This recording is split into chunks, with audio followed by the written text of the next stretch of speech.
Welcome to Electrified. It's your host, Dylan Loomis. And this week, believe it or not, the good times keep rolling with some more pretty substantial news. First up, it looks like somebody shared a new note from Morgan Stanley on Tesla, and Travis Axelrod dropped some new Tesla information during a session with some Wall Street analysts. But before we get into it, it's important to note Elon has corrected part of the report, so I'll leave that out. He said it's not correct. Tesla is building a production line to enable 1,000 per month Optimus production, but that is still many months away, which, if you've been following along, should not be a surprise. The estimate for this year has been somewhere between 1,000 and 5,000 Optimus produced this year. So 1,000 per month, or an annual run rate of 12,000, would not be until 2026. But Elon likely read the rest of the post and he did not correct anything else, so I'll take that to mean everything else is accurate. On Optimus, Tesla wants to offer investors tours of low-scale manufacturing by Q4 of this year. If this happens, my guess is that Tesla will not allow cell phones on this tour, so don't get excited about seeing a bunch of videos of the Optimus factory line, but a small group of people may be able to see how the sausage is made later this year. Tesla is still on track for Robotaxi launch in June, the initial fleet 10 to 20 cars, but they said it will be invite-only at first. No information given on how long that will be, but if I had to guess, I would say the first few weeks. Right now, Tesla can make 12 Optimus robots at a time on the second floor at Fremont. The neural nets for Optimus are far larger than the ones for the cars. Tesla's Dojo 2 is coming out next year in 2026. It will, of course, be more efficient than Dojo 1, and they said it'll be cheaper than a comparable NVIDIA solution. But they said it's not expected to be one-for-one as competitive as NVIDIA. So I really wish we had more context here. Is Tesla saying it's cheaper because they don't have to pay a margin to NVIDIA? Or are they saying from a cost of goods sold perspective, it would be cheaper than an NVIDIA solution? If I had to guess, I would say it's the former, and they also said Dojo 3 is expected to come out in 2028. And as Elon likes to say, typically the third iteration of a product is where you hit the sweet spot. Tesla thinks it can narrow the performance gap for application-specific integrated circuits, or ASICs. Remember, an ASIC is a type of semiconductor chip, but not all semi-chips are actually ASICs. But it's in the name application specific, so the purpose is a lot more narrow with an ASIC than it would be with a more general chip. In this case, obviously, Tesla is building Dojo specifically to train video for FSD and also for Optimus. Tesla believes that 10xing their computer and acquiring a lot cheaper chips could result in a major unlock. For me, the most encouraging thing here is that Tesla still sees a path to making sure that Dojo has a strong ROI despite all of the advancements NVIDIA is making. It sounds like Gen 2 of Dojo next year might already be saving Tesla money, and of course long term, if Tesla can find a way to get away from paying 70% margins to NVIDIA, that would clearly be a big deal, as Tesla's AI capex spend is now billions of dollars per year, with a large portion of that going to NVIDIA. I've been watching all the FSD 13.2.9 videos I can to try to spot any differences. I finally just got the update this morning, but have not had a chance to go for a ride. However, Homar said the cabin camera seemed significantly less annoying, aka the nag, and Ashok confirmed it was much needed. Thus, I would take this to mean 13.2.9 has less of a nag. But so far from the early access group, I'm really struggling to find much else that's different. But the biggest FSD news is Tesla casually dropping some pretty impressive supervised FSD videos doing testing in France and Australia, and remember, Australia is right-hand drive. This roundabout, known around the world, is the Place Charles de Gaulle, which surrounds the Arc de Triomphe. It has 12 converging avenues and 0 lane markings. It's a true free-for-all, and vehicles entering the circle have the right-of-way, while those inside have to yield. which is the opposite of roundabouts we're used to in America. Insurance companies actually treat accidents in the roundabout as no fault, splitting costs 50-50 regardless of the circumstance. And here we have video of supervised FSD handling it incredibly well. I did some digging to try to find anything about other AV companies testing through this roundabout because I know Mobileye teamed up with a public transport operator in Paris years back. But I couldn't find anything specific about them testing at the Arc. Now, to be clear, that doesn't mean they didn't do it, I just couldn't find it. And no, Tesla's FSD is not yet approved for public use in Europe, including France, but this test was clearly not done under any special circumstances. This was traffic as usual. Tesla actually shared video of the entire drive, and I'm going to play it here unedited, so if you want to watch it back slowed down, you can do that to see it in slow motion. There are some pretty impressive maneuvers here, and it'll always be fascinating to me to watch Tesla copy and paste FSD around the world in areas with meaningfully different roads and traffic flows than North America, and yet the camera-only model adapts quite well and very quickly. And if Waymo is our quote-unquote competition, the question should be posed, how long would it take Waymo to figure out the Place Charles roundabout? So Tesla awaits EU approval for FSD, which is clearly the limiting factor, not the technology, at least for supervised. And when this happens, it should be a nice boost for demand. I just hope politics does not play a role in certain countries limiting Tesla's FSD unnecessarily.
We all have moments we'll always remember. Getting married, having a child, maybe buying your first Tesla. One of mine will always be the first time I traveled internationally. I was so excited for the experience, but I quickly realized how much I was not prepared for. All I'll say, beware of roaming fees and SIM card lines and scams. And with that, I set out to find the best solution to these problems, and that's how I found TSLA. It's the easiest way that I've found to save money and time and to stay connected and ensure a stress-free, smooth traveling experience. TSLA, the sponsor of this video, is an eSIM service app with plans in 180 countries and 8 regions all over the world. With TSLA, just choose a data plan, install it on your phone, and you're all set. It's ridiculously easy, even if you're not good with tech. You'll have internet wherever you go without expensive roaming fees. An eSIM works just like a physical SIM card you put in your phone or device, but it's virtual. Ashley keeps asking me to go to Italy, and I know the Kempinski Hotel in Croatia is right next door. If we hit both, instead of searching for a SIM swap, waiting in line, and risking getting scammed trying to swap a physical SIM, with TSLA you literally just press a button and instantly have access to a local data plan with the most affordable rates wherever you are globally. And what's awesome with TSLA is once you download the mobile app, you can have access to multiple SIMs at the same time. I'm telling you, this really is a game changer for convenience and stress-free travel, and even if you're not traveling anytime soon, you can download the app and just save a note with my code Electrified to get that exclusive 15% discount on TSLA data plans when the time comes. You can also head to tsla.com/electrified, linked below. So here's to safe, stress-free, memory-making travels. And guess what? It gets even better. Ashok shared end-to-end continues to scale now for right-hand drive, sharing a video from Tesla AI of supervised FSD in Melbourne. We did hear earlier this year that later this year, Waymo would begin testing in Japan, which is a right-hand drive market, but a lot of that testing is going to begin just with the mapping of Tokyo and surrounding areas. So that will likely take a few months, and then my guess would be maybe Waymo can launch there sometime in 2026. And here's video proof of FSD working right now in Australia in a right-hand drive market, which in theory unlocks other markets like India, New Zealand, Hong Kong, Japan. Tesla called out the hook turn maneuver toward the beginning of the video, which is usually at intersections with tram lines. So if a car needs to make a right turn from the left side of the road, it has to pull into the leftmost lane, stop, and then turn right once the traffic and the trams have cleared. It's done this way so cars can't block tram tracks or oncoming traffic while waiting to turn, as the cars have to yield to trams and pedestrians. And we know Tesla customers in Australia and France and the Netherlands have to be excited about these videos, as they've been waiting for years watching everyone in North America and now China get to use FSD, and finally their turn may be right around the corner, but it's all pending regulation. So at this point, it's just painfully obvious supervised FSD is ready to launch to 80% plus of the world right now. It's just being held up by regulations. Aussies have limited features like autopilot or enhanced autopilot, but not city street FSD like we have in North America. Australia's National Transport Commission is working on an automated safety law, which is expected to be implemented in 2026, and that aims to regulate autonomous vehicles, but it's still in the consultation phase. Tesla has engaged with the NTC and has been pushing for level 4 autonomy approvals, but the NTC has been pretty non-committal on sharing its plans. So as far as I can tell, Aussies may still be waiting until 2026 for supervised FSD unless something changes. But what's cool is at the end of this video, FSD pulls up right in front of the hotel valet, out of the way, something my FSD still struggles with in parking lots. In my opinion, clearly Wall Street is waking up to what's going on here, and we got proof of this I'll share in a bit. Not everybody gets it, but Tesla stock wouldn't be up 65% in just over a month on lackluster auto sales and poor financials if they didn't see what was coming. Sure, maybe Tesla needs some local parameters for certain regions, but clearly FSD is mostly drag and drop around the world. Tesla already has millions of vehicles in the fleet. More affordable ones are dropping by next month, the Cybercab next year, and once the regulators across the EU get something in place, and once the federal framework is established in the US, it's going to be a very exciting time. Unsupervised in the US and supervised rolling out across the EU are likely to be the storylines throughout 2026, if not sooner for some parts of the EU. Tesla's FSD can handle most of the world right now.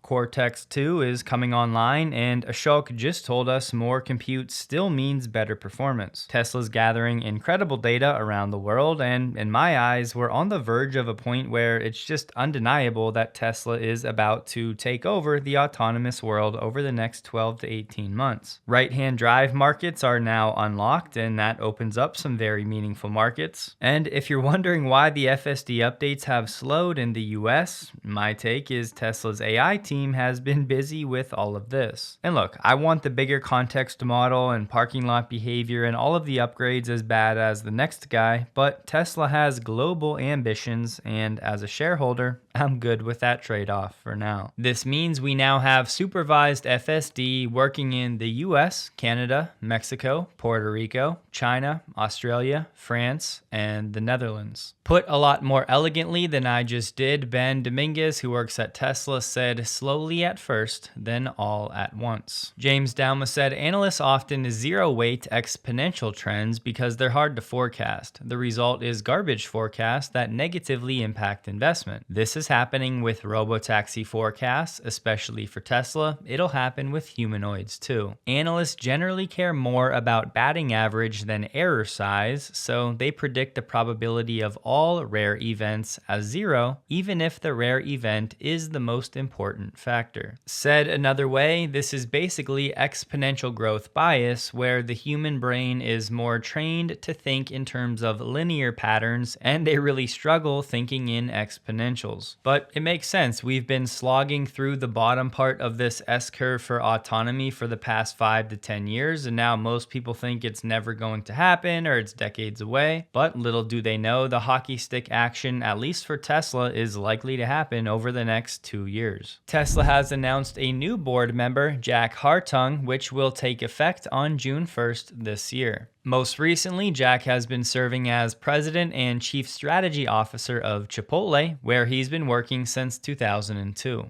Jack will be retiring from his executive role on June 1st and will transition to a senior advisor role with Chipotle. Jack also serves on the board of directors for Portillo's, The Honest Company, and ZocDoc. People are connecting Chipotle to Tesla's diner and saying that maybe Tesla's about to franchise the diner model. I'm not ready to go that far, but I do think an interesting thread would be food delivery for Cybercabs or the Model Y and Optimus, as Jack also spent almost 20 years at McDonald's before Chipotle. Tesla said in the 8K that Jack has waived any entitlement to cash compensation until further notice, and has joined the remainder of the board in waiving equity compensation until such a time as new determinations are made by the board. That's partially because earlier this year, you may remember, Tesla's board had to return almost $1 billion from a shareholder settlement. So Tesla's board is now working on Elon's new pay package, and they're also working out their own compensation going forward so they don't run into these problems in the future. The only remote connection I could find between Jack and Elon, trying to determine if Jack would be considered an independent board member, which obviously is a big deal for Tesla. Elon's brother Kimball was on Chipotle's board from 2013 to 2019. And the only other thing, Jack has a son-in-law that works at Tesla. He's been there since 2016. But other than those two things, I did not find any direct connection between Jack and Elon, meaning this should be a pretty independent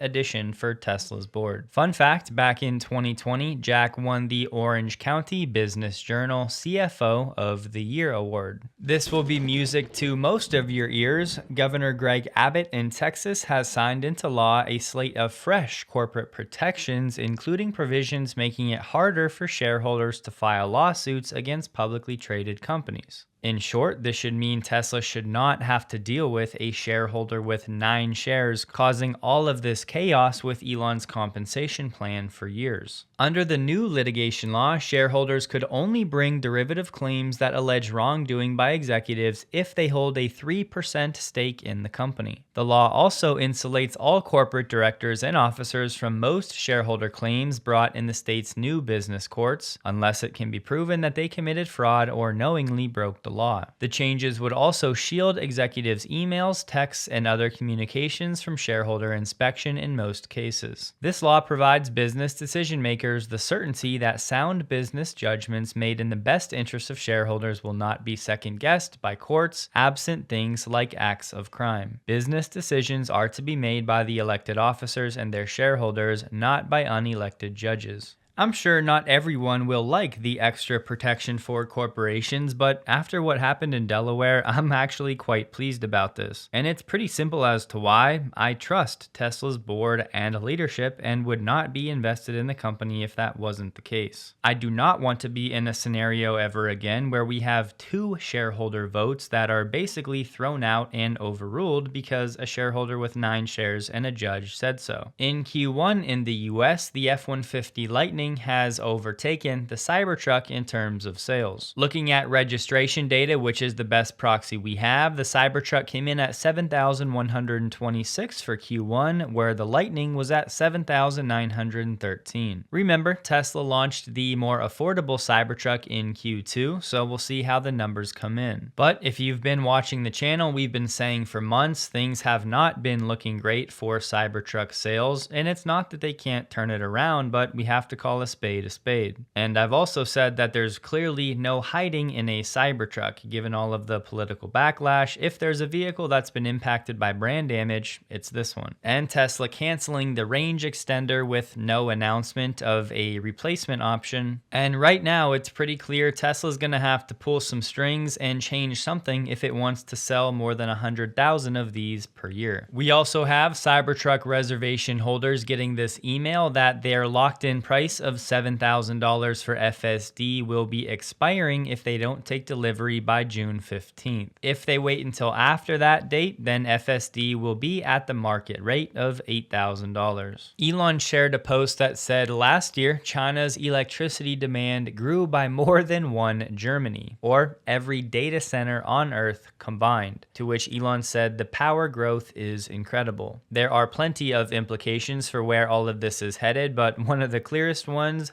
massive megapack demand. Which is part of why Tesla continues to stockpile transformers. Now they have 200 plus at Giga Texas, according to Joe Tetmeyer. And there are at least 4 different manufacturers and designs that I can see. Elon has mentioned present and future transformer shortages, so maybe trying to get ahead of the curve. This image was going around saying there was an upgrade for $1,000, and they said it was from hardware 3 to AI 4, but that's not the case. This is going from hardware 2.5 to hardware 3. So for now, there is still no official upgrade to go from hardware 3 to AI 4. Tesla's offering a new incentive for the competition, depending on how you look at it, here soon. They said eligible Lyft drivers who buy a new Tesla can receive $1,000 in Tesla credits when they take delivery, and another $1,000 from Lyft after completing 100 trips on or before July 13th this year. I really would not read too far into this one, just an incentive to try to encourage more Lyft drivers to buy Tesla vehicles. Simultaneously, Tesla's offering a new program that offers a $1,000 discount off a new Tesla to students, teachers, first responders, military vets, retirees, active duty members, their spouses, and surviving spouses. They're sharing this with the tagline, "Made in America for Everyday Heroes." Now, earlier I mentioned what Wall Street was doing. Well, here's part of it. JP Morgan Chase has increased its stake in Tesla by 9.5%, or over 3.4 million shares in Q1. They now hold just under 40 million shares, which is worth just under $14 billion. JP Morgan also nearly exited its positions entirely in NIO and XPeng, as it now only holds 200,000 NIO shares, down from about 4 million. And it sold about 72% of its XPeng holdings and now holds 1.29 million shares. And not only JP Morgan, but Goldman Sachs has more than doubled its stake in Tesla in Q1, the highest level since it first invested back in 2013. We also have Nuveen opening a position in Tesla with over 12.5 million shares in Q1, which vaults it into the top 30 biggest institutional investors. But how about all this coming from JP Morgan in Q1? JP thinks Tesla will be the biggest loser from Trump's anti-EV policies. Also from Q1, JP Morgan said Tesla's fall from grace may have no equal. We struggle to think of anything analogous. Or this from Q1, JP Morgan's scathing Tesla prediction. Elon's car company will report the worst quarterly deliveries in 3 years. Or how about this one from April this year? JP Morgan analyst Ryan Brinkman confirmed the unprecedented brand damage we had earlier feared. The sales report causes us to think that if anything, we may have underestimated the degree of consumer reaction. I mean, look, I could go on, but you get the picture. All throughout Q1, JP Morgan is trashing Tesla left and right, all the meanwhile scooping up shares, trying to buy them at a discount. This is just how the game is played, and the average person has no idea. They read these headlines and think, oh boy, Tesla's doing terrible. I would never want to own Tesla stock. Anybody that does is going to be in big trouble. Meanwhile, all this time, JP Morgan is buying billions of dollars of Tesla stock, and people are clueless. Small things like this are why I love following the news over time, because you pick up on things like this.